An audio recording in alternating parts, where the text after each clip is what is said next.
Ngayon, lipat tayo doon sa mga former presidents na wala na rin, hindi na rin included sa mga ganitong bagay.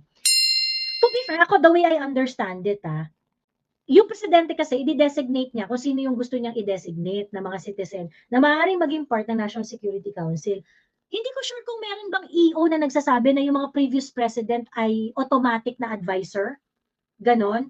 But in the recent memory, what I understand is that si PRRD, tinalaga niya talaga yung mga previous president as national security advisors. In automatic niya, parang ganon. And so, for PRRD, yung first order of business niya, July 2016, ang una niyang ginawa at ang unang meeting ng National Security Council, inimbita niya ang mga nabubuhay na presidente during that time. FBR, GMA, Pinoy, ERAC. Ngayon, bakit napaka-importante nung hakbang na yon? Kasi, isa nga sa mga challenges ng isang presidente ay yung hindi nagko-continue yung mga policies. So, I think yung conversation with previous leaders, napaka-importante nun na mag-start off ka sa ganong klaseng conversation. I remember Sir Bobby Tiglao, wala naman siya na nagkikriticize kay BBM nun eh. Ambassador Bobby Tiglao was already critical dun sa mga, hindi naman siya ganon ka-spicy. Pero yung isa sa mga observation niya, I cannot forget that.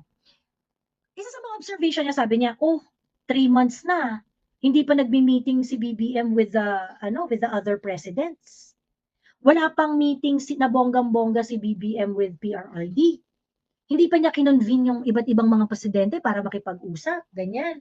Parang at that time, ang nakakausap lang niya, of course, si GMA, dahil nga nasa sa House of Representatives si GMA, tapos si PRRD, dahil nagkita sila sa Malacanang eh.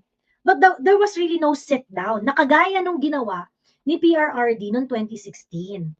Why is that important? Kasi it will ensure yung seamless transfer ng knowledge, institutional knowledge, and that may assist the current president in crafting his own policies.